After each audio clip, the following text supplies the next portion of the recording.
Nouveau décor, nouveau défi aussi.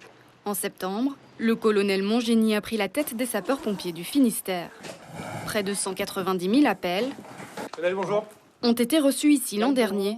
En moyenne, c'est une intervention toutes les 12 minutes. Lorsqu'il y a une intervention beaucoup plus importante, eh bien, nous passons au niveau du CODIS pour la gestion de l'opérationnel.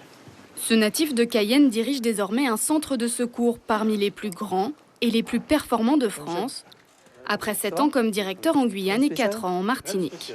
Nous avons un retard important au niveau outre-mer. Tout est à créer, tout est à construire.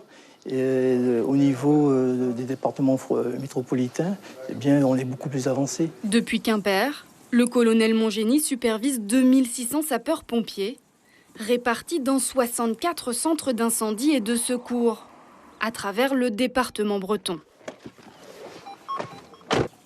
C'est un budget total de 70 millions d'euros, soit près de 3 fois plus qu'en Guyane ou en Martinique. Sur le terrain, la différence est flagrante pour celui qui cumule 30 ans d'expérience chez les soldats du feu. En Guyane, il y avait cette problématique de distance, de centres d'incendie et secours isolés, notamment sur le fleuve. Et tout ceci en l'absence de moyens, par exemple, héliportés, alors qu'ici, le maillage est beaucoup plus resserré et puis nous avons ce moyen de la sécurité civile. Depuis qu'il a pris ses fonctions à l'état-major, Sylvain Montgénie sillonne le Finistère.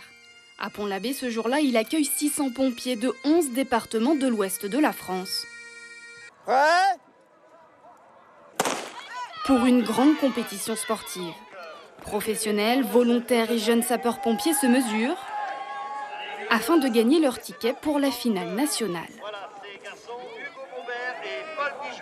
C'est une grande fête, donc la population est informée, ils viennent et ça peut créer des vocations en effet. Créer des vocations, l'un des nombreux chantiers du Guyanais dans les années à venir, car le Finistère essuie une crise du volontariat, comme les autres départements de métropole et d'outre-mer.